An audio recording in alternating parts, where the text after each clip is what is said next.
Hello and welcome back. This is episode 15, and I think we're getting closer to a name. We don't really have any names for this podcast yet, but again, our purpose is to share the blessings of friends, fellowship, and relationships, and explore peace, profit, and purpose. So I would call a friend from a distance. We know of each other. I don't know that we've sat down more than this and talked. So this might be the longest conversation you and I have together. But so with us today is Dayron Rodriguez of Rodriguez Cleaning and Restoration. I think our paths crossed when you were in a networking group with my wife. Yes, that's correct. Yeah, I was in a group that she was part of, and then I think you visited one time, but I usually get connected with her more time than with you. Right. You know, she's smarter and better looking than me, so it makes a lot of sense. You're lucky. I am blessed. I am out over my skis. My wife definitely settled, and I definitely married up. So, and a shout out to Coca-Cola. I wonder if you think could we get some ad sponsorship? Just That'd having be Coke. good if you can get that. You can reach more people with that sponsorship. Yeah, exactly. So before we really actually, the whole reason we're doing this is to get to know each other a little bit more. Let our clients and consumers and community know who we are. A collection of just people that are showing up every day and doing what they love and doing what they do and talking about it. So tell everybody about Dayron Rodriguez. Well, I'm on a local business here in Louisville, Kentucky. Our specialty is floor cleaning and water damage restoration services. We help BC homeowners keep going with their life while we handle their carpet cleaning needs, tile, oriental rug cleaning. They just give us a call. We get them on the schedule right away, take care of all their cleaning needs. And then if they have a water leak at home, we can come in with our crew, get all the water out, dry out, prevent mold from showing up after a bad experience with water. And that's what we do. Easy, flexible, trained, certified guys, and we take it from the beginning all the way to the end with no headaches for the consumer. Okay, perfect. Your team, if I remember you telling me correctly, there's between 9 and 11 techs. Yes, that's right now. That's what we range. It all depends on the size of the project that we're working in. We can get a little bigger than that, but usually we range around 9 to 11 people. So what did you do before cleaning and restoration? I was just a regular labor worker, an immigrant who came to the country looking for another opportunity. You said an immigrant? Yeah, I'm from Cuba. Cuba. Came in 2010, and then I work at Swift and Company. Is the company downtown that they kill pigs and chop it off and do the whole thing. Butcher Town. Yeah, that's what I did for 3 years, cutting meat and being there for 10 to 12 hours a day. Okay. So what brought you, was it your family that came from Cuba? You first generation? Yes, we're a political refugee. I was a baby, 20 years old. Okay. I'm still a baby, but younger at that time. Hold on, you were 20 years old when you came over? Yeah, I was 20, becoming 21. That's not a baby. Well, I didn't know anything. I've been through a lot. Right. But, and then I've been just here. You or your whole family? Me, my mom, and my dad. Okay. And then I marry after that. I have 2 kids and remarry again. Okay. 1 baby now. Awesome. And then running the business since 2012, the end of 12, and been cleaning floors and extracting water since then. Ever since then. I have a tremendous place in my heart. I think as a history teacher, I was previously a history teacher, public education, was a administrator at Seneca High School. Huge Cuban population. Yes. With some of us. And if I misspeak, I apologize. The Latino culture is beautiful. The Cuban culture is just next level. It's a little different. It's loud, boisterous, fun, and just some people think that we're fighting when we're talking. It's just the way that we talk, how loud we can be. Sometimes, like, are they fighting? No, they're just having a conversation. Like, that doesn't look like a conversation. It's always. I mean, I can't think of the young man's name. He's like, Mr. Smith, we're Cuban. This is what we do. I was like, oh my goodness, that's exactly Cuban. I love it. So, being an immigrant here, you settled directly here in Louisville. Did y'all come straight? When I came into Miami for a day or two. Yeah. They give you a few options. They say, hey, you're going to stay down in Miami, Louisville, New York. We just picked Louisville. It was in the middle. We didn't really know anything Right. about the country. Really? It's just usually the middle option is the best. Let's take that one. Yeah. Which it was a blessing. I received a lot of help Right. after getting to Louisville.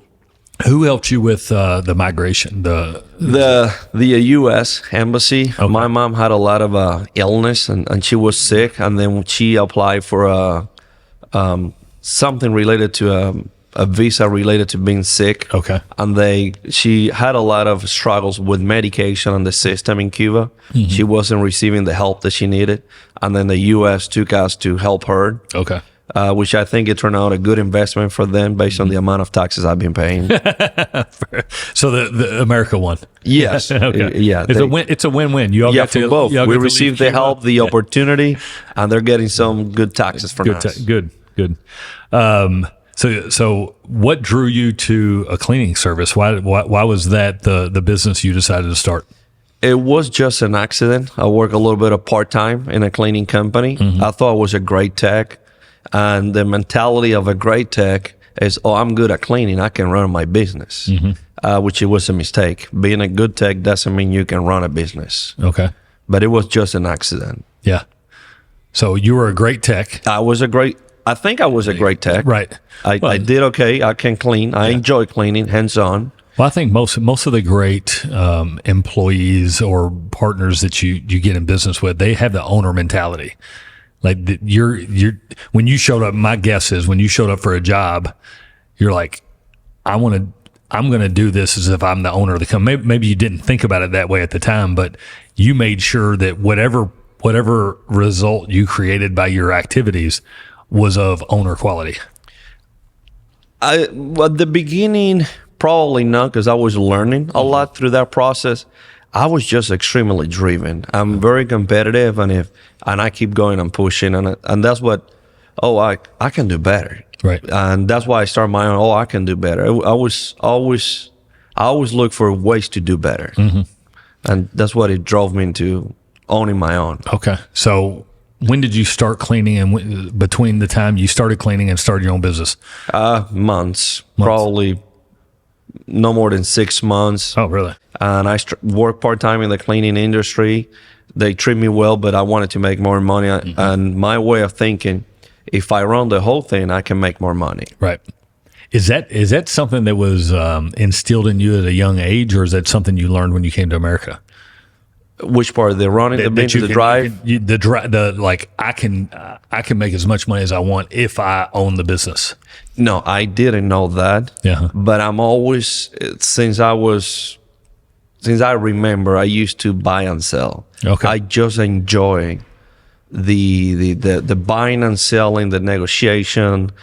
I'm not an extremely driven person, like talking to a lot of people, but in one-to-one, I do well. I enjoy helping. It's just part of what I like. Right. Doing it better than somebody else. Well, and that, negotiation sometimes gets the wrong word, but negotiation is two people sitting together, figuring out how you get most of what you want together. Like it's not about me taking advantage of you. It's, hey, what do you need? Here's what I offer. How can we do it together? And it's a win-win. I agree with you 100%. I think if both sides end up winning, it's a winning situation. Right. And that's what what is it that you want? How can I help you? Right. Because I know that if I help you, I receive something. Yep, exactly. Formal sales training, any education, school, like how to...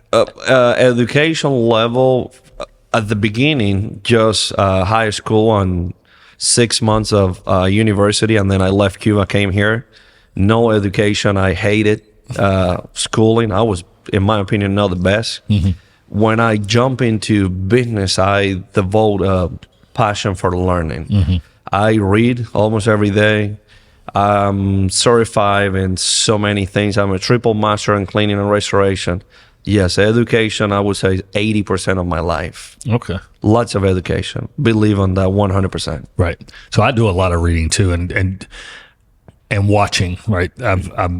I'm blessed to be around great business owners, my wife, other people here at Keller Williams, people in the community all over the place. But I do a lot of watching, I do a lot of reading, and I see like different frameworks for success.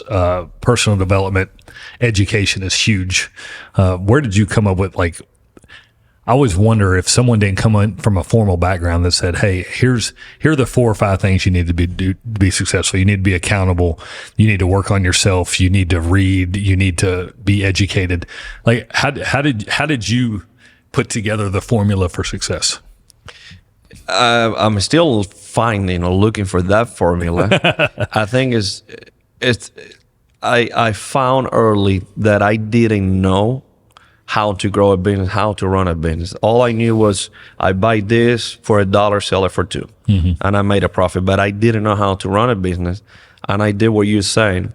I surround myself with great people, and I absorb a lot. I'm always watching, no matter what industry. I watch you. I keep an eye on everything you're doing, how you do it. And the same thing. I'm just a mouthpiece for my wife. My wife's the driver. Everybody, and I just keep track of what is it that they're doing. What can I learn from them, and how can I implement that in my business? And I ask for help. Hey, what do you think about this? How can I make it better?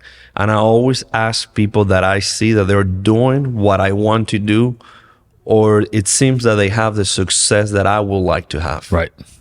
It's kind of mirroring, learning, and doing it. Yeah. You can learn. If you don't do it, it won't help. Yeah.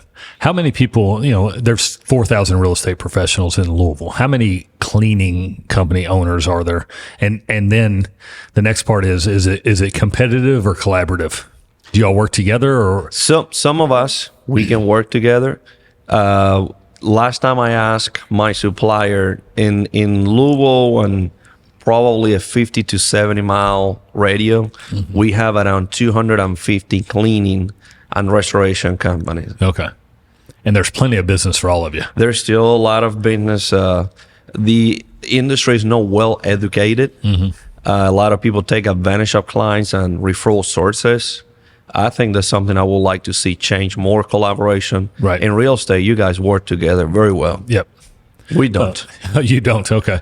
Well, talking about education and taking advantage, I didn't even know this service existed. I think I called you and you put me in touch with your office manager, but I had a rug, it was a $600 rug, and I was about to throw it away and buy another $600 rug. And you're like, no, we can come to your house and clean it for like $200, whatever it was, like sold. Like, I would have, you saved me $400 just on one quick phone call. So let's talk about the 3 Ps. Actually, before we go there, I'm curious, as a business owner, the one thing that I've really challenged myself on, because I'm not a math guy, but knowing the metrics in our business to know if we're being successful. Like, in our world, we want so many appointments a day, and if we get so many appointments a day, that's going to result in so many contracts. Do you have those similar key performance indicators, things that you're looking at to, if I do this, this, and this, I know I'm going to get that, leading indicators? Yes. I have a sales goal, which I don't pursue the sales goal. I'm more driven by the action. Okay. What I mean with that, I know that if we, let's say we do constant social media marketing, if we make so many calls, if we service so many people, if we show up on time, I track actions, and then the action will drive the dollar amount. Yeah, right. We track a lot. I know how many calls we're getting, how many we're booking, how many redos, how many times we go back to fix something, the average ticket. I track a lot of numbers. Gotcha. So so inbound calls, for example. Yes.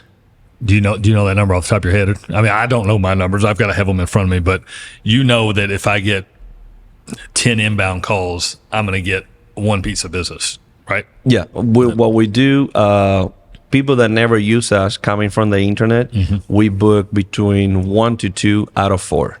Depends on the time of the year. Repeat business, almost 90%, and it can get very close to 100. We barely lose clients. Oh, we're good. Yes, we track that. We record the phone calls in case we make a mistake. Right. We know where we make the mistake for training. I personally listen to the phone calls how can we do better? What do we answer wrong? What is it that we didn't answer? A lot of tracking. How many sales people are you're the primary sales driver? We don't do sales. My job, I estimate and manage some of the large jobs. Most of the calls come in and we price it on the phone. We don't care where you live, how much money you make. The price doesn't change. Gotcha. And how big is your, outside of your tech, your 9 to 11 techs, what's your leadership or operational staff? Right now, I'm basically running the whole leadership. I got a person running numbers. We see each other as a team. Every morning we have a meeting. Everybody talks about what we did the day before, what we're doing, and it's all open. The company is book open. Open book? Yeah, they know how much money we're making. Yeah. I show them sometimes how much money we're spending. Yeah. Everybody sees how much money they're bringing in. Gotcha. Okay. They see their tickets and each other tickets. So, am I hearing you correct? In like a lot of the what would be normal like operation stuff is done by some of the techs. Yeah, you all do it together. Oh yeah, we all do it together. They price it. You see how much I made. You see, it's all transparent. Right. Okay. Awesome. Love that. Anything else about like where you are in your career, profession, business ownership? I mean, you're 15 years in, over 15 years in. I haven't counted, but I think I'm getting close to 15. Yeah. Yeah. 27. Well, no, that'd be 12 years. 12 years. 2012. Yeah. All right. So what, I'm going to ask you 3 questions. You get to pick what brings you peace, purpose, or profit? And profit is just a metric for success. Like, how do you know you're being successful? Which one you want to start with? Well, you got me thinking. That's a lot of things. All right, throw me the first one, and I think. All right, what brings you peace? What do you do to unplug, unwind? Just if you could do this every day for the rest of your life, what would it be? How I take off the plug and relax. It's just family time. Okay. And sometimes being alone. Like I love thinking. Okay, let me stay away from the business for a minute. Think about my day. What did it go well? What didn't go well? And just think. And I enjoy thinking, analyzing, and then cool off with my kids, the family. That helps me on the business side, knowing that everything is going well. Well, to me is, okay, were we able to serve several people? Did everything went well? Are we getting good reviews? Are we doing well as a company? I don't really track money because the way I grew up, I didn't have money. Money's not a drive to me. It's just how many people am I helping? Am I the best company in the city? Right. Well, and the money that comes in is what I would call a lagging indicator. Right? Yes, and it's good to have money. Yeah. But I'm not driven by the money. Yeah. I put a lot of money back into the business. Yeah. Well, and the outcome, the money outcome, will take care of itself. If you're training your clients right, or your staff, you're treating them well, they're doing the right activities, the money's going to take care of itself. Yeah. Yeah. All right. What gives you purpose in life? Why were you put on this world? Why were you put on this earth? I love helping again, and it can be in business, and it can be in the cleaning. It's just collaboration. Since I received so much help when I came to this country, I always say, you ask me whatever you want to know, either about cleaning, my life, business, I'm going to tell you because I enjoy helping. Right. That's why I do my social media and everything. I just share everything. Yeah. We're just talking about social media. Where's your one source? Where do you get most of your business other than repeat and referral clients? Where do you get new first-time clients? Besides my repeat, I would say it's all Google. It's getting expensive, but Google can feed us a good amount of business, and then social media helps with branding. A lot of people tell me, "Oh, I know you," and I don't remember knowing them, and I'm guessing social media. Yeah, we had Jennifer and I. We were at a Louisville football game probably 6 years ago, and I didn't realize at that time the impact of social media. But somebody walked up and was like, "Hey, I know you. You're that girl on social media." And Jennifer doesn't do a whole lot on social media. She would rather. The last thing she wants to do is stand in front of a camera and talk or anything like that. But, we were staying consistent with it. And that to me was an aha. Like, hold on, how many people can we reach on a daily basis that we couldn't do without this tool, right? Social media being a tool. And I think that's amazing. And I just wonder at some point, how do we, because Google's getting expensive. Some social media platforms are getting expensive. How do you continue to scale at the rate in which social media has allowed us to do without big corporations monetizing it? That's a good question. I hope you find the answer and you share it. Yeah. I think it's all a trial and error. Okay. Yeah. It's getting way too expensive. I cannot afford that. Yeah. Or find, that's a new channel. It's creating a good. I found that TikTok is pushing a lot of views. Mm-hmm. Now, are they the correct views, the correct people? Correct content. Who knows? But yeah. we're starting to get some leads out of Google, TikTok. And I thought it was just for babies. Yeah, it's that layered approach, right? They search something on Google, right? And then what's happening? Then they go and see who's all doing whatever, and then all of a sudden an ad comes up. Yep. They leave Facebook, they go on TikTok, and there you are again. Yeah. And then all of a sudden that front of mind. I thought it was just for kids, like little kids. Now I see a lot of adults into every channel out there. It's one of those things, like, I don't know if it's like a necessary evil. I don't love it, but I find myself enjoying it. You know what I mean? Like, I spend sometimes and I'm like, in the apps. Yeah. I'm like, God, get out of here. I think as professionals, if we are driven to grow our business, we got to be on all those platforms. Yeah. No matter if we like it or not. It's where our clients are. Exactly. Yeah, you got to. Michael and I talk about Gary Vaynerchuk. Yep. Yeah.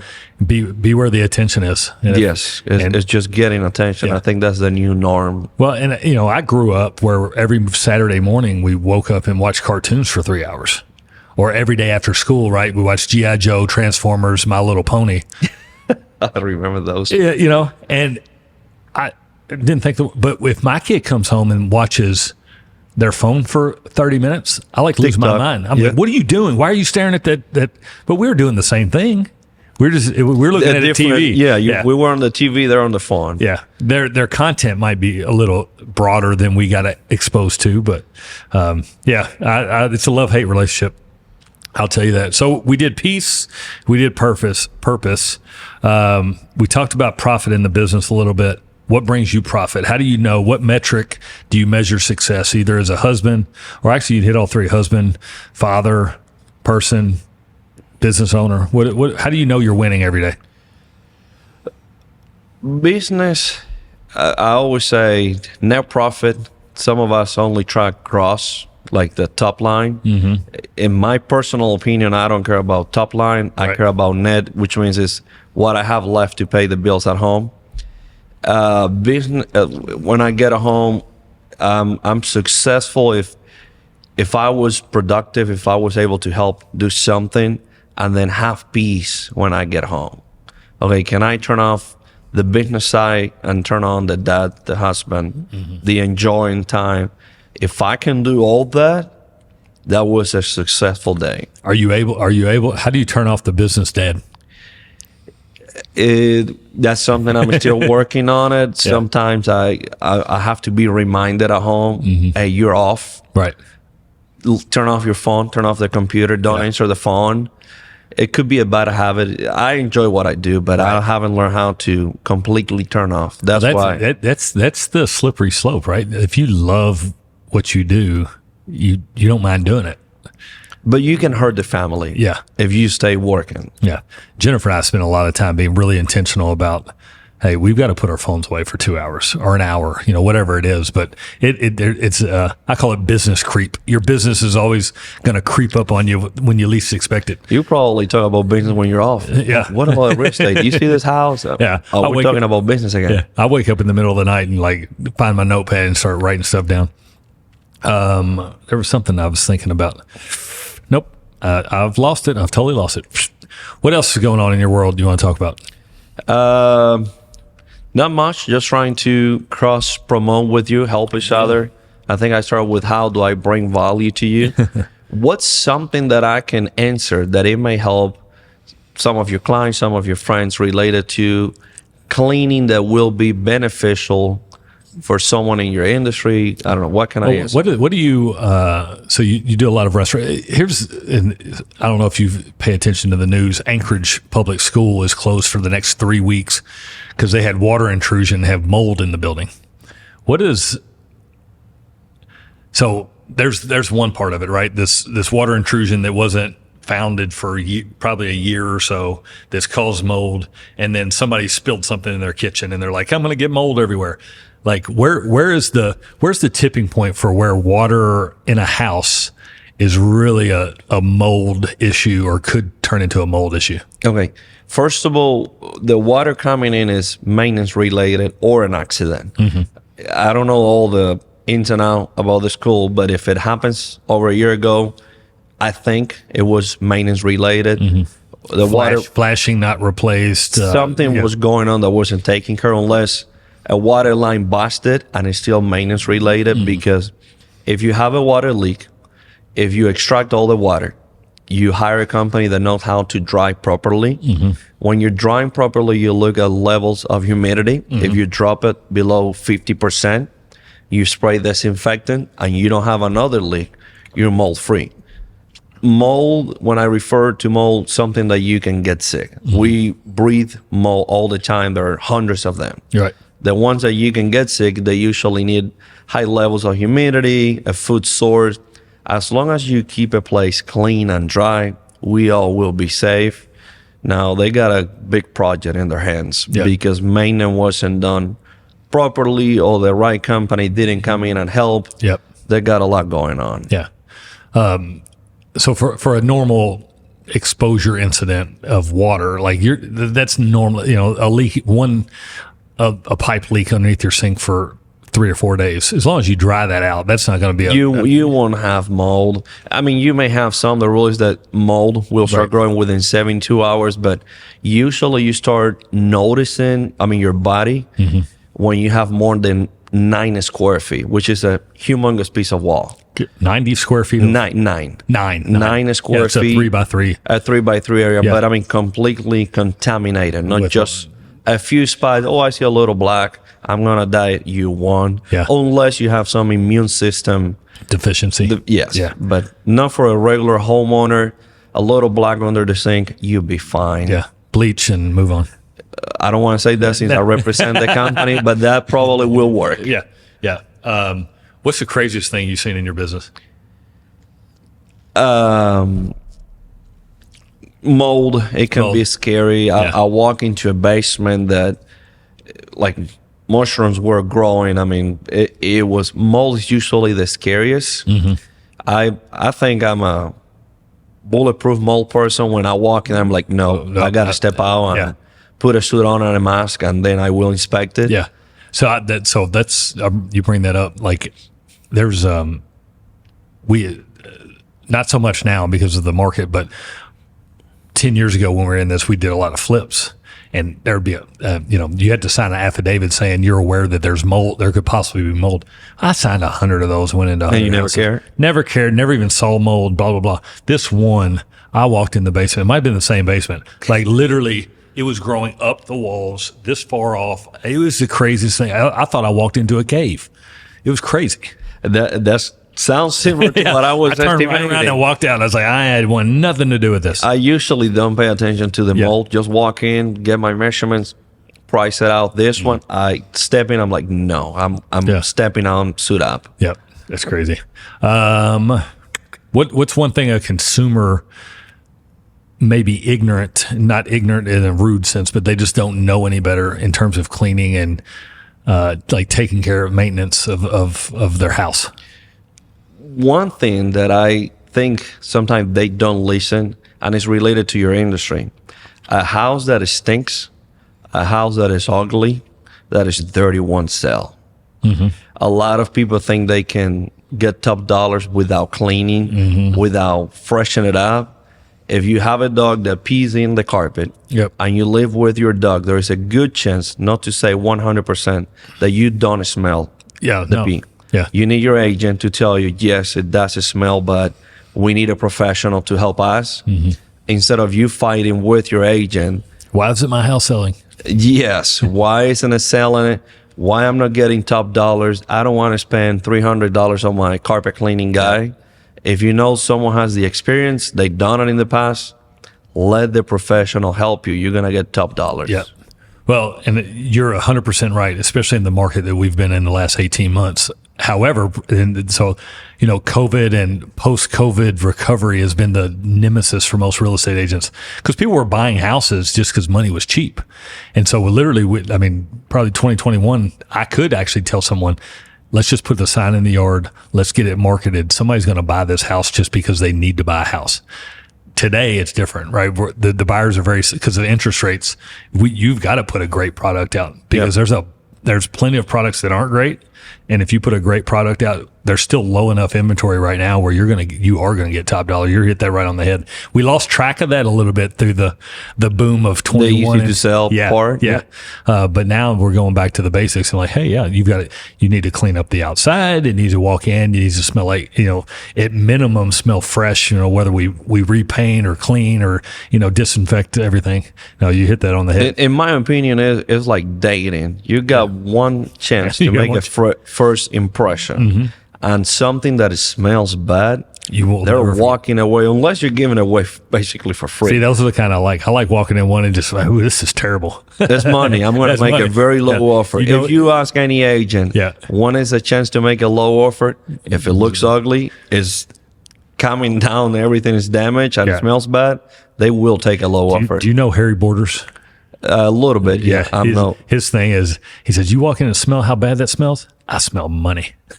Yes. He knows the game. Yeah. If it smells bad, you're making a low offer. Have you seen a decrease in cigarette smoke in houses? You've been doing it long enough where here's why I asked that question. My house, I didn't realize what white was until I moved out. Because everything in our house was dingy yellow because my mom smoked every day. Have you seen a decrease in that? I don't see as many houses that... I don't see as many as several years ago, but I still find, especially flips, we work for some people who do flips, that they get some of those houses now. On the high-end market, I'm not noticing a lot of those. Yeah, where you have to kills everything. Yeah, and it's not inexpensive because sometimes you have to come in and wash all the walls, the ceiling, put a sealer, kills back on, maybe do an ozone treatment, a thermal fogging, air duct cleaning. It could turn into an expensive project. Right. Nicotine, man. Cigarettes. But some people love it. They see it's like, oh, that's money. That's money. It smells like money. I think it smells like menthols. Dayron, I appreciate you coming. Again, I bring people in here that I'm friends with and in relationship with, and your company has been great to us. You've cleaned in here. You've cleaned our house. You've cleaned. Thank you for the business and the opportunity to be with you here. If you're looking for a good restoration and cleaning company, Dayron Rodriguez and Rodriguez Cleaning. Thank you so much. I appreciate it, buddy. Thank you, my Thanks friend. for coming in. Thank you, man.